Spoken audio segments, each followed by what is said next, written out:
Welcome to learning English with Molla. আমরা এই যে কথাগুলো বলছি, এই যে কথা বলা শুরু করেছি, ঠিক আছে, এই কথাগুলোকে কি বলা হয় বাংলাতে? বাক্য, আর ইংরেজিতে বলা হয় সেন্টেন্স। তো আজকে আমরা সেন্টেন্স নিয়ে আলোচনা করব, ঠিক আছে? তাহলে দেখো, সেন্টেন্স যার বাংলা হচ্ছে বাক্য। প্রথমেই জানতে হবে যে বাক্য কি বা বাক্য কাকে বলে, অর্থাৎ ডেফিনেশন বা সংজ্ঞা। তাহলে দেখো, বাক্য কি?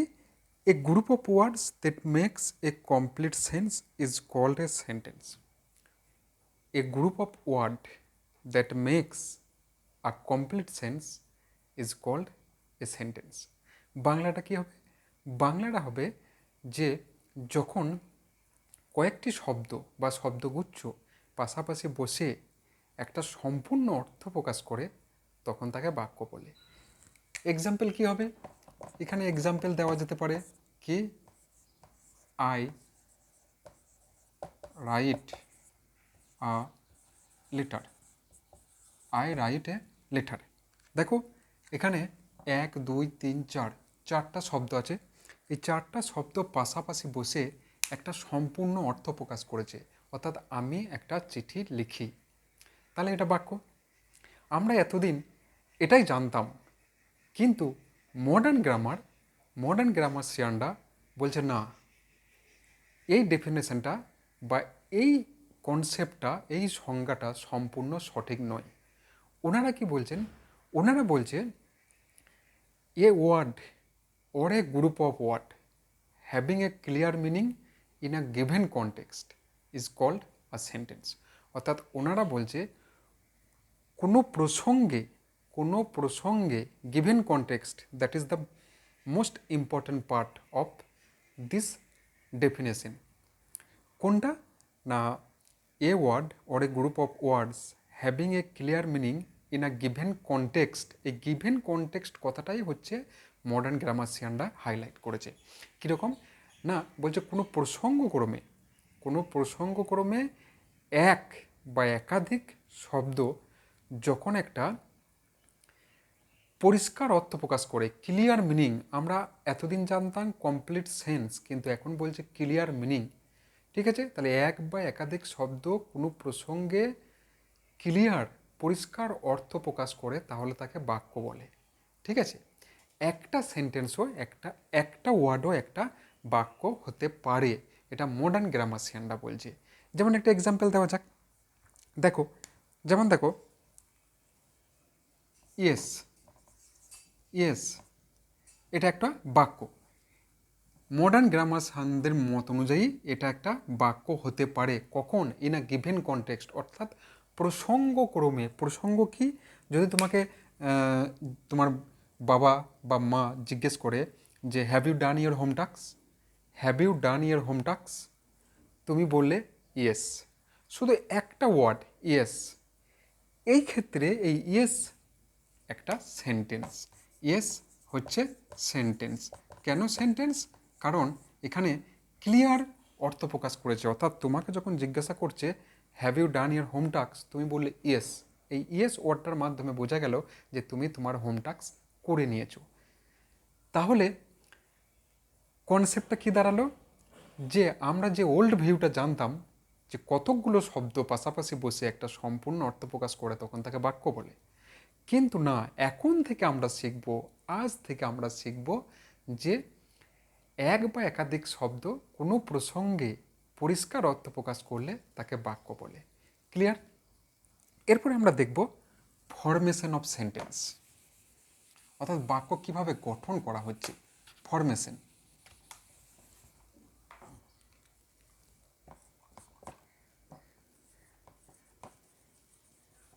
Formation of sentence.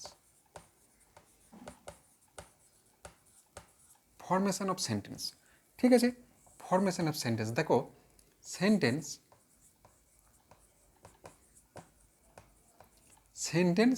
দু প্রকার হতে পারে। কি কি? একটা হচ্ছে সিঙ্গেল ওয়ার্ডেড সিঙ্গেল ওয়ার্ডেড কেন? কারণ মডার্ন গ্রামার সানদের মত অনুযায়ী আমরা পড়ছি সিঙ্গেল ওয়ার্ড একটা কি হচ্ছে, একটা হচ্ছে সিঙ্গেল ওয়ার্ডেড আর একটা হচ্ছে মাল্টি ওয়ার্ডেড। মাল্টি ওয়ার্ডেড আর একটা হচ্ছে মাল্টি ওয়ার্ডেড, একটা সিঙ্গেল ওয়ার্ডেড একটা মাল্টি ওয়ার্ডেড। এই মাল্টি ওয়ার্ডেডটাকে আবার দুই ভাগে ভাগ করছে। কীরকম? একটা হচ্ছে উইথ ভাব, উইথ ভাবস, আর একটা হচ্ছে উইথ আউট ভাবস, উইথ আউট ভাবস, উইথআউট ভাবস বা ভাব লেস, উইথআউট ভাবস বা ভাব লেস। ঠিক আছে, তাহলে কি দেখলাম? উইথআউট ভাবস বা ভাব লেস, বোঝা গেল? দেখো তাহলে ফরমেশন অফ সেন্টেন্স, সেন্টেন্স আমরা দুই ভাগে ব্যবহার করি, দুইভাবে গঠন করি। একটা হচ্ছে সিঙ্গেল ওয়ার্ডেড। সিঙ্গেল ওয়ার্ডেড কেন? আমি আগেরই বোঝালাম তোমাদেরকে যে have you done your home task যখন বলবে, তুমি যদি ইয়েস বলো তাহলে ওই প্রসঙ্গে ইয়েস ওয়ার্ডটা একটা সেন্টেন্স, সেই জন্য সিঙ্গেল ওয়ার্ডেড। আর তারপরে কি হচ্ছে মাল্টি ওয়ার্ডেড। ঠিক আছে, মাল্টি ওয়ার্ডেড। মাল্টি ওয়ার্ডেডটা আবার দুই ভাবে, একটা হচ্ছে উইথ ভাবস, একটা উইথআউট ভাবস। তো সিঙ্গেল ওয়ার্ডেড সেন্টেন্স আমি তোমাদেরকে আগেই দেখালাম, এরপর কি করব মাল্টি ওয়ার্ডেড সেন্টেন্স দেখাবো। মাল্টি ওয়ার্ডেড সেন্টেন্সও তোমাদেরকে আমি আগে দেখিয়েছি। কীরকম না, আই রাইট এ লেটার, এটা একটা multi worded sentence. I write a letter, I write a letter, এটা একটা মাল্টি ওয়ার্ডেড, একাধিক শব্দ আছে, এটা একটা মাল্টি ওয়ার্ডেড সেন্টেন্স। ঠিক আছে, এবার মাল্টি ওয়ার্ডেড সেন্টেন্সটা আবার দুই ভাগে বিভক্ত, একটা হচ্ছে উইথ ভাবস, একটা হচ্ছে উইথ আউট ভাবস। তাহলে উইথ ভাবস, দেখো উইথ ভাবস দিয়ে, উইথ ভাবস, উইথ ভাবস দিয়ে সেন্টেন্স কীরকম হবে না, who is he, who is he, who is he. ঠিক আছে, হু ইজ হি। আরও হবে ধরো I am reading, I am reading now, I am reading নাও। এগুলো কি? এগুলো হচ্ছে উইথ ভাব। এখানে ভার্বকে ইজ, এখানে ভাবকে এম। আরও যদি লিখতে চাই তাহলে কি হবে, they play football, they play football, they play football. এখানে দেখো প্লে ভাব, অর্থাৎ এই সেন্টেন্সগুলো হচ্ছে উইথ ভাবস। এবার উইথ আউট ভাবস বা ভাবলেস, ভাবলেসও বলা যায়, হ্যাঁ, উইথআউট ভাবস বা ভাবলেস। এগুলো কেমন হবে? আগে তো একটা দেখিয়েছি ইয়েস, এখন হতে পারে নো। ঠিক আছে, তারপরে so what, so what, when, so what, when. তারপরে mister, mister Sen, mister Sen. ঠিক আছে, মিস্টার সেন। আরও হবে not at all, not at all. এগুলো সব হচ্ছে ভাবলেস সেন্টেন্স। ঠিক আছে, এইগুলো হচ্ছে ভাবলেস সেন্টেন্স। বোঝা যাচ্ছে তাহলে? তাহলে ফরমেশন অফ সেন্টেন্স অর্থাৎ বাক্যটা আমরা তৈরি করব কীরকম না, প্রথমে সেন্টেন্স তার দুই ভাগে বিভক্ত। ঠিক আছে, একটা হচ্ছে সিঙ্গেল ওয়ার্ডেড, একটা multi worded. Single worded yes no এগুলো হতে পারে, আর multi worded I play football, he writes a letter. ঠিক আছে, they swim in the river, এগুলো হচ্ছে সব মাল্টি ওয়ার্ডেড। মাল্টি ওয়ার্ডেডটা আবার দুই ভাগে, একটা হচ্ছে উইথ ভাবস, একটা উইথ আউট ভাবস। উইথ ভাবস আগে দেখালাম, এখন উইথআউট ভাব বা ভাবলেস হচ্ছে no, so what, when, mister Sen, not at all. এইগুলো ক্লিয়ার? দেখো তোমরা যারা প্রাইমারি টেট পরীক্ষার জন্য খাটছো, তোমরা যারা প্রাইমারি টেট পরীক্ষার জন্য খাটছ তাদের প্রাইমারির যে ইংরাজি সিলেবাস আছে সেখানে সাবজেক্ট প্রিডিকেট বলে একটা কথা আছে, সাবজেক্ট প্রিডিকেট, ওইটা আমি এখানেই বুঝিয়ে দিচ্ছি। ঠিক আছে, সাবজেক্ট প্রিডিকেট। দেখো একটা সেন্টেন্স যদি লেখা হয়, যেমন ধরো কি লিখবো, the the boy got the prize, the boy got the prize,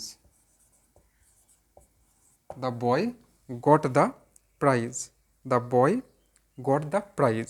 ঠিক আছে, এটা হচ্ছে সাবজেক্ট আর এটা হচ্ছে প্রিডিকেট। প্রিডিকেট কী করে বুঝবো? দেখো সাবজেক্ট বা নাউন পার্ট কোনটা? সাবজেক্ট বা নাউন পার্ট হচ্ছে যার সম্বন্ধে আমরা কিছু বলি। ঠিক আছে, সাবজেক্ট বা নাউন পার্ট হচ্ছে যার সম্বন্ধে আমরা কিছু বলি। এখানে দেখো কে প্রাইজটা পেয়েছে? বয়, বালক, অর্থাৎ এটা হচ্ছে সাবজেক্ট, কারণ এর সম্বন্ধে বলছি। ঠিক আছে, আর প্রিডিকেট বা বিধেয় পাঠ কোনটা? না সাবজেক্টের উদ্দেশ্যে বা সাবজেক্টের সম্পর্কে যেটা বলা হয়, সাবজেক্টের সম্বন্ধে যেটা বলা হয়। তাহলে সাবজেক্টের সম্বন্ধে কি বললো? না গট দ্য প্রাইজ। তাহলে একটা জিনিস ক্লিয়ার হলো, সাবজেক্ট হচ্ছে নাউন পার্ট আর প্রিডিকেট হচ্ছে ভাব পার্ট। আমি আর একটা সেন্টেন্স দেখাই, তাহলে আশা করি তোমাদের ক্লিয়ার আরও ভালো হবে। দেখো আমি প্রথমে একটা যে সেন্টেন্স লিখেছিলাম যে I write a letter, I write a letter, I write a letter. এখানে সাবজেক্ট পার্ট এটা আর প্রিডিকেট পার্ট এটা। কেন? কারণ আগেই বলেছি সাবজেক্ট হচ্ছে যার সম্বন্ধে কিছু বলবো। এখানে কার সম্বন্ধে বলছে? আয়ের সম্বন্ধে, তাহলে আই সাবজেক্ট। ঠিক আছে, আর প্রিডিকেট কোনটা? না সাবজেক্টের সম্বন্ধে যেটা বলবে। তাহলে এই আই যদি সাবজেক্ট হয়, আয়ের সম্বন্ধে কি বলেছে? রাইট এ লেটার, তাহলে এটা হচ্ছে প্রিডিকেট। ঠিক আছে, এটা হচ্ছে সাবজেক্ট আর এটা হচ্ছে প্রিডিকেট, এটা হচ্ছে প্রিডিকেট। প্রাইমারি ডেটে কীভাবে এই কোশ্চেনগুলো পড়ে? না তোমাকে সেন্টেন্সটা দিয়ে দেয়, নিয়ে সাবজেক্ট এবং প্রিডিকেট পার্ট আইডেন্টিফাই করতে বলে। তোমাকে সেন্টেন্সটা দিয়ে দিল, সাবজেক্ট পার্ট এবং প্রিডিকেট পার্ট কী করতে বলে? আইডেন্টিফাই বা চিহ্নিত করতে বলে। ওকে, এরপরে আমরা যেটা করব সেটা হচ্ছে kind of sentence. Kind of sentence, ঠিক আছে।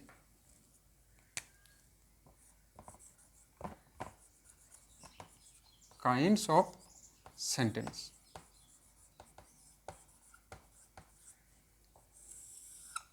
কাইন্ডস অফ সেন্টেন্স, দেখো আমরা সকালে ঘুম থেকে উঠে প্রথম কি করি? ব্রাশ করি। সাপোজ ধরো তুমি ব্রাশটা খুঁজে পাচ্ছ না, তুমি বলছো মা আমার ব্রাশটা কোথায়? ঠিক আছে, ফ্রেশ হয়ে তুমি বলছো মা আমাকে জল খাবার দাও। তুমি তোমার বোনকে বলছো এই কি করছিস? ঠিক আছে, স্নানের সময় তুমি বলছো যে বাথরুমে জল নেই। এই যে আমরা সারা দিনে যত কথা বলি, ফ্রম বেড টু বেড, অর্থাৎ ঘুম থেকে ওঠা থেকে আবার রাত্রে শুতে যাওয়া পর্যন্ত আমরা সারা দিনে যত কথা বলি, এই সমস্ত কথাগুলোকে, সমস্ত বাক্যগুলোকে আমরা 5 ভাগে ভাগ করি। সমস্ত বাক্যগুলোকে 5 ভাগে ভাগ করি। ঠিক আছে, অর্থাৎ বাক্যকে অর্থ অনুযায়ী 5 ভাগে ভাগ করা যায়। কি কি? দেখো আমি একটা একটা করে লিখছি। প্রথমে হচ্ছে অ্যাসার্টিভ। প্রথমে হচ্ছে অ্যাসার্টিভ। অ্যাসার্টিভ, ঠিক আছে। অ্যাসার্টিভ, অ্যাসার্টিভের বাংলা হচ্ছে বিবৃতিমূলক। বিবৃতিমূলক, অ্যাসার্টিভের বাংলা হচ্ছে বিবৃতিমূলক। বিবৃতিমূলক, ঠিক আছে। এর কাজ ফাংশন কি? এর ফাংশন হচ্ছে স্টেটমেন্ট। এর ফাংশন হচ্ছে, এর ফাংশনটা কি? না ফাংশন হচ্ছে স্টেটমেন্ট। স্টেটমেন্ট, ঠিক আছে, এর ফাংশন হচ্ছে স্টেটমেন্ট। কীরকম? যেমন আমি প্রথমে যে সেন্টেন্সটা লিখেছিলাম, আই রাইট এ লেটার, এটা হচ্ছে অ্যাসার্টিভ সেন্টেন্স, অর্থাৎ স্টেটমেন্ট দিচ্ছি, আমি চিঠি লিখি। ঠিক আছে, তুমি বললে তোমার ভাইকে বলছো বা তোমার ছোটো বোনকে বলছো, you must do the job, you must do the job. ঠিক আছে, তারপরে ধরো আই প্লে ফুটবল, ঠিক আছে, আই রিড আ স্টোরি, এগুলো সবই হচ্ছে স্টেটমেন্ট, অর্থাৎ অ্যাসার্টিভ। দেখো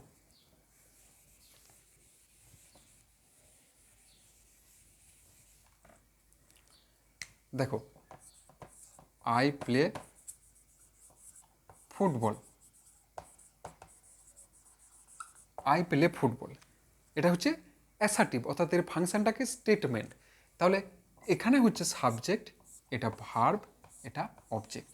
তাহলে একটা জিনিস লক্ষ্য করো, অ্যাসার্টিভ সেন্টেন্সের যে ফর্মুলা বা অ্যাসার্টিভ সেন্টেন্সের যে স্ট্রাকচার, সেটা হচ্ছে সাবজেক্ট ভার্ব অবজেক্ট।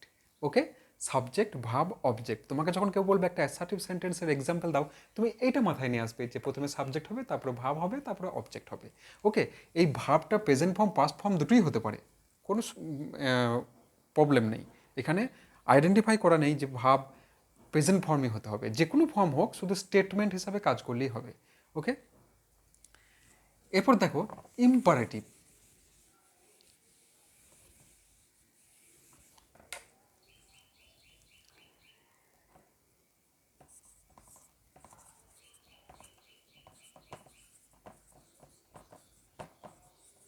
ইম্পারেটিভ, ঠিক আছে, ইম্পারেটিভে বাংলা কি?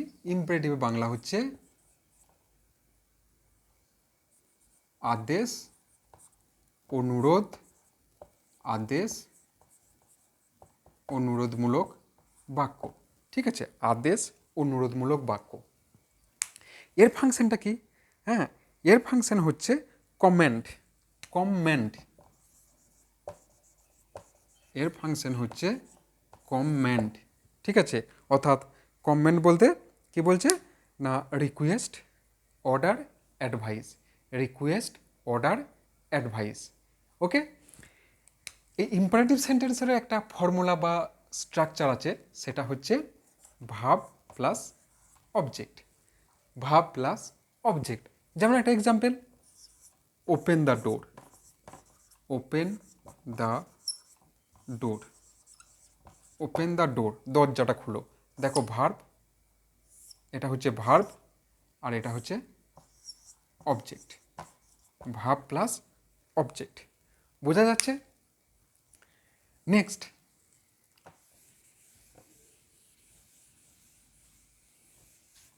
নেক্সট হচ্ছে ইন্টারোগেটিভ।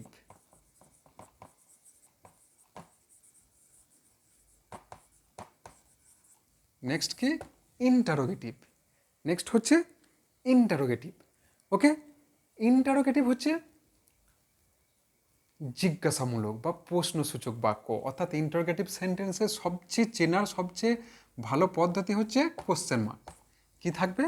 কোশ্চেন মার্ক থাকবে। ঠিক আছে, অ্যাসার্টিভে ফুল স্টপ থাকবে, ইম্পারেটিভে ফুল স্টপ থাকবে, কিন্তু ইন্টারোগেটিভ সেন্টেন্সে কোশ্চেন মার্ক থাকবে। ঠিক আছে, কীরকম? দেখো একটা সেন্টেন্স দিয়েছি,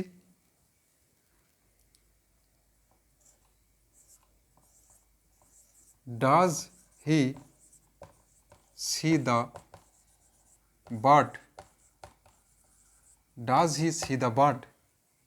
আবার ধরো ডাবল এইচ ওয়ার্ড দিয়ে যদি দাও, তাহলে where are you going, where are you going, double H word দিয়ে দিলাম।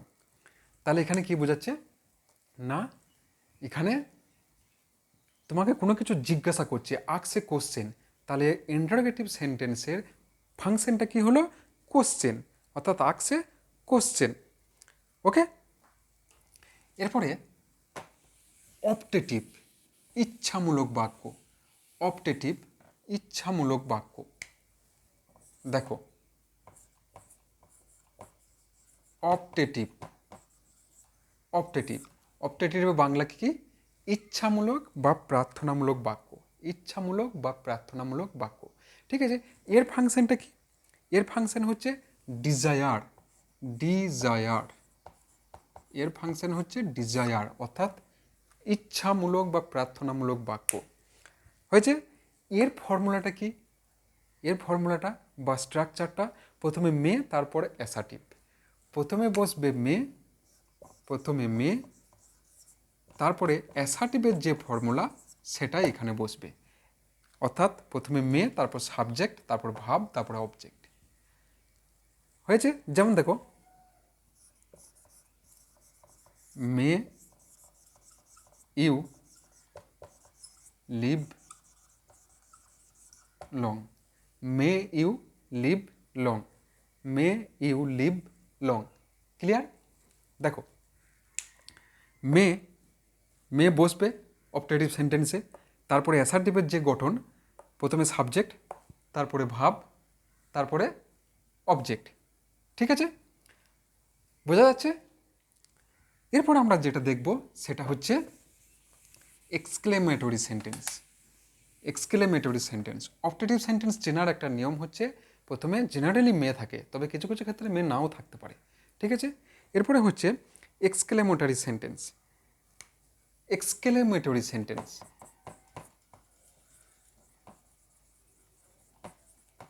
Exclamatory sentence. ঠিক আছে, এই এক্সক্লেমেটরি সেন্টেন্সের বাংলা হচ্ছে আবেগসূচক বাক্য। আবেগসূচক, বিস্ময়সূচক নয় কিন্তু, আবেগসূচক বাক্য। ঠিক আছে, কেন বিস্ময়সূচক নয় সেটা আমরা এই সেন্টেন্স সিরিজের যে নেক্সট ভিডিওগুলো, অর্থাৎ অ্যাসার্টিভ ইম্পারেটিভ আলাদা আলাদাভাবে আবার বোঝাবো, তখন আমি আরও ভালো করে ক্লিয়ার করে দেবো। ওকে ওকে ভিউয়ার্স, তাহলে এই এক্সক্লেমেটরি ফাংশনটা কি? ইমোশন, ইমোশন অর্থাৎ আবেগ। এর ফাংশন হচ্ছে ইমোশন অর্থাৎ আবেগ। ঠিক আছে, এক্সক্লেমেটরি সেন্টেন্সের এক্সাম্পল কি হবে? একটা এক্সক্লেমেটরি সেন্টেন্সের এক্সাম্পল হবে, তার আগে আমি গঠনটা বলে দিই, ফর্মুলাটা বলে দিই। ফর্মুলাটা হচ্ছে প্রথমে এক্সক্লেমেশন ওয়ার্ড, এক্সক্লেমেশন ওয়ার্ড তারপরে অ্যাসার্টিভের যা গঠন তাই।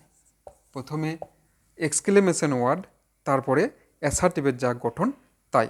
ঠিক আছে, যেমন দেখো, একটা খুব বহুল প্রচলিত সেন্টেন্স আছে কি, hurrah we have won the match, we have won the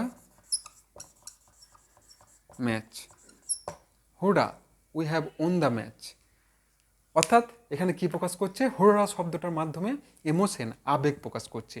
তাহলে এক্সক্লেমেটরি সেন্টেন্সের এই চিহ্নটা মনে রাখবে, এক্সক্লেমেটরি সেন্টেন্সে এই চিহ্নটা থাকবে। কীরকম? এরকম এই চিহ্নটা থাকবে। ওকে, এটাকে কি বলা হয়? এটাকে বলা হয় নোট অফ এক্সক্লেমেশন বা এক্সক্লেমেশন মার্ক। কি বলা হয়? নোট অফ এক্সক্লেমেশন বা এক্সক্লেমেশন মার্ক। আই হোপ তোমাদের এই সেন্টেন্স কনসেপ্টটা ক্লিয়ার হয়েছে। আমি এই সেন্টেন্স বা বাক্য সিরিজের যে পরবর্তী ভিডিওগুলো, অর্থাৎ এর পরের যে ক্লাসগুলো হবে, সেখানে প্রত্যেকটা বাক্যকে আলাদা আলাদাভাবে আলোচনা করা হবে, অর্থাৎ অ্যাসার্টিভ তারপরে ইম্পারেটিভ তারপরে ইন্টারোগেটিভভাবে ডিফারেন্ট আলোচনা করব, তাহলে বিস্তারিতভাবে আরে বোঝানো যাবে। ওকে, টিল দেন তোমরা সবাই ভালো থেকো, সাবধানে থেকো। Thank you.